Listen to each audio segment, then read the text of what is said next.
Posible ngayong linggo na ilipat ng kulungan si dismissed Bamban Mayor Alice Guo.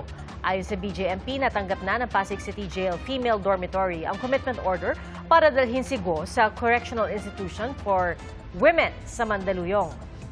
Nauna na ibinesura ng Pasig RTC ang mosyon ng company Guo na manatili siya sa Pasig City Jail Female Dormitory.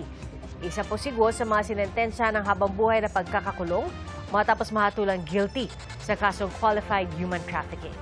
Ayon sa Bucor, pagdating sa Correctional Institution for Women, sasailalim si Guo sa 5 araw na quarantine. Arestado ang 7 individual na sangkot umano sa investment scam.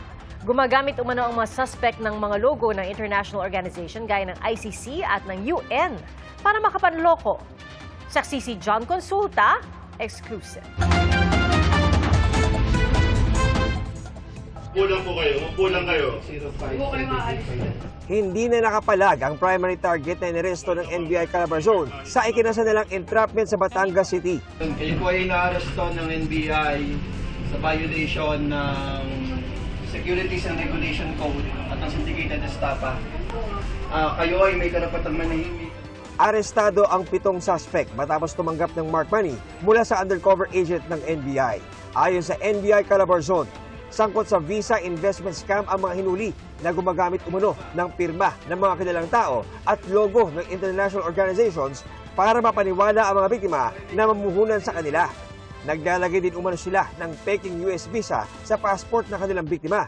At tinatatakan din ang mga pasaporte ng peking stamp ng International Criminal Court at White House ng Amerika. Marami na umanong natangayan ng milyong-milyong piso sa Batangas, Laguna, La Union, Pangasinan at iba pang probinsya.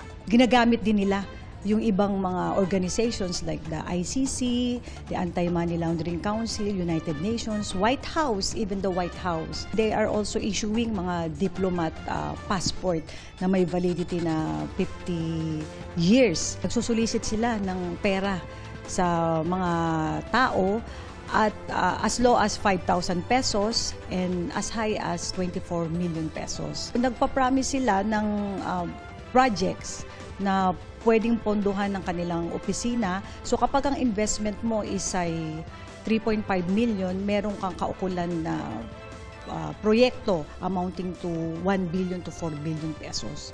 So kapag ang investment mo ay 24 million, meron kang investment na fund or project na worth over 4 billion pesos. Pati NBI Calabarzon, tinangkapang lokohin ng sulat na galing at pirmado umano ni US President Donald Trump. Iniuutos umano niya sa ating korte at sa NBI ang agarang pagpapalaya sa mga inaresto. Pero ayon sa NBI, peke ito at gagamiting ebidensya para sa mga ihahaing kaso. Nagkaroon ng babala ang Bangko Sentral ng Pilipinas. Sinasabi nga ng BSP na hindi connected ang corporation sa kanila at binababalaan din ang mga tao na huwag magbigay ng pera dito. Wala pa ring pahayag ang inoperate na grupo ng NBI habang nakapiit na sa NBI Detention Facility sa Muntinlupa ang 7 inaresto. Inaanyayahan ng NBI PRO4A ang iba pang mga posibleng naging biktima na magtungo lang sa kanilang tanggapan para makapaghain ng karapatang reklamo. Para sa GMA Integrated News, John Consulta ang inyong saksi. Itataas po ang sweldo ng Military at Uniform Personnel o MUP simula sa susunod na taon. Ayon kay Pangulong Bongbong Marcos bilang pagkilala yan sa mahalagang papel ng MUP sa pagtugon sa mga sakuna at pagbabantay sa seguridad ng bansa. Kasama dyan ang mga nasa Department of National Defense, Department of Interior and Local Government, Philippine Coast Guard, Bureau of Corrections at National Mapping and Resource Information Authority. Hahatiin po sa 3 yugto ang pagpapatupad ng aumento sa sweldo sa unang araw ng Enero sa 2026, 2027 at 2028. Itataas din ang subsistence allowance ng mga MUP sa 350 pesos kada araw. Bukod po sa mga palyadong proyekto, pinuna rin ng Commission on Audit ang mga pineking accomplishment report ng DPWH pati ng hindi paniningil ng mga penalty. Ang sagot dyan ng DPWH sa pagsaksi ni Maki Pulido.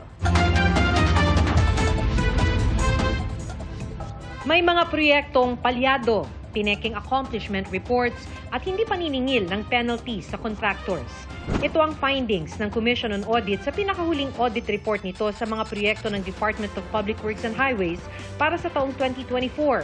Hindi lamang para sa mga flood control projects, kundi pati sa ibang uri ng istruktura gaya ng kalsada, school buildings, tulay at iba pa. Sa 747 infrastructure projects ng DPWH, nakita ng COA na hindi nasunod ang mga probisyon sa kontrata dahil kulang sa pangangasiwa at pagbabantay. Ang kabuuang halaga ng mga proyektong ito nasa halos 6.5 billion pesos. Pinuna ng COA ang mga structural defect gaya ng cracks, paggamit ng substandard na materyales at iba pa. Sa mga locally funded projects tulad ng mga farm-to-market road at school building, nakita ng COA na hindi na ipatupad o hindi maayos ang pagpapatupad ng mahigit 2,500 projects na may kabuuang halaga na mahigit 138 billion pesos. Sabi nito, dahil sa mga technical defects at deficiencies ng mga proyektong ito, maaaring makompromiso ang kaligtasan ng publiko. Kung hindi raw ito agad kukumpunihin, maaaring mas masira kaya masasayang ang pondo ng bayan. Pinuna rin sa COA report ang mga pekeng accomplishment report sa DPWH Region 4B, 6, 10 at Cordillera Administrative Region. May nakitang halos 2 billion pesos na halaga ng mga proyekto na idineklara ng 100% completed kahit na hindi pa ito tapos o kaya ay may depekto ang proyekto. Sa kabila nito, nabayaran ng buo ang kontraktor ng 48 proyekto ng mahigit 2 bilyong piso. Naka-highlight din sa report ng COA ang mahigit 1.5 billion pesos na advance sa mga kontraktor na hindi na nabawi kahit kumpleto na ang proyekto, tinapos o tatapusin na ang kontrata. Sa ilalim ng batas, kung bigo ang supplier na ipatupad kung ano ang nasa kontrata sa kabila ng time extension, maaari na itong patawan ng penalty. Pero nakita ng COA na marami sa mga contractor ng DPWH projects ang hindi rin pinatawan ng liquidated damages kahit lagpas na sa 1,000 araw ang delay. Ang iba naman, mas mababa pa ang penalty sa dapat na halagang siningil sa supplier o contractor. Sa tugon ng DPWH, sinabi nitong may 450 billion pesos para sa halos 11,000 na infrastructure projects na hindi pinanukala ng DPWH at sumulpot na lang sa General Appropriations Act pagdaan sa Kongreso. Ito raw ang dahilan kung bakit limitado ang kanilang kahandaan para ipatupad ang mga proyekto. Sinisikap pa namin kunan ng pahayag si dating DPWH Secretary Manuel Bonoan ang nakaupong kalihim noong panahong sakop ng COA audit report. Para naman kay kasalukuyang DPWH Secretary Vince Dizon, kailangan talagang maayos ang budget process at matiyak na may plano at kailangan ng proyekto bago ito paglaanan ng budget. Yun talaga ang punot dulo nun eh. Kung magiging stricto tayo na kailangan ang mga project para mapondohan ito sa budget, kailangan kasama sa mga plano ng mga probinsya, ng mga region. Kailangan ang mga proyekto, kailangan yan ng masusing mga pag-aaral. Yun ang magiging solusyon para hindi na maulit yung nakita natin. Para sa GMA Integrated News, ako si Maki Pulido, ang inyong saksi. Mga kapuso, 22 araw na lang, Pasko na at naglalagablab ang pasiklab ng Christmas decor lighting sa Camp Kramis sa Quezon City. Saksi, si Jamie Santos.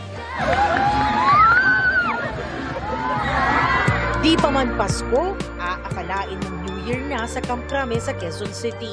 Nagliliwanag ang paligid dahil sa nakakamanghang fire dancing. Kasunod niyan,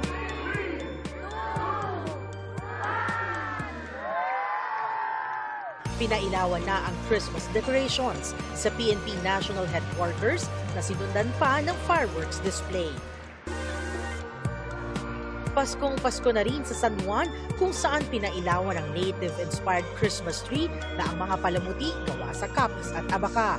Bukas na rin ang Christmas Bazaar. Makabibili na ng mga murang pagkain at pangregalo makatutulong pa sa mga lokal na negosyo. Talagang Christmas is in the air na sa Magsingal, Ilocos Sur dahil sa hot air balloons-inspired Christmas tree. Literal na magical ang selebrasyon dahil sa magic show para sa mga bata.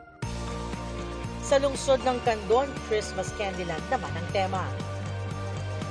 Namumutik-tik na rin ang pampaskong dekorasyon sa isang Christmas village sa San Fernando City sa La Union. Pag-asa ang hatid ng 17-meter Christmas tree na ang mga palamuti likha ng mga person deprived of liberty. Dinarayo rin doon ang carnival rides, maging ang Christmas Bazaar na tampok ang mga lokal na produkto ng lalawigan. Sa City of Pines, gawa sa kawayan ang Christmas tree sa Session Road. Nagliwanag din sa mga lansangan ng taunang Lantern Parade. Gawa naman sa mga baon ng niyog ang Christmas display sa Agdangan, Quezon. Bumida rin ang ipinagmamalaki ng puto bao o kakani na pinalamanan ng minatamis na buko. Ang giant Christmas tree sa Ormoc City, pagpapahalaga sa kalikasan ng mensahe. Agaw atensyon ng 12 rotating pineapple queen sa Ormoc Plaza, na halaw sa sikat na produkto ng syudad at kumakatawan sa 12 buwan ng taon. 8 floats din ang nagpasiklaban ng disenyo sa Parade of Lights. Mayroon pang concert at fireworks display. Para sa GMA Integrated News, ako si Jamie Santos, ang inyong saksi. Mga kapuso, maging una sa saksi. Mag-subscribe sa GMA Integrated News sa YouTube para sa iba't ibang balita.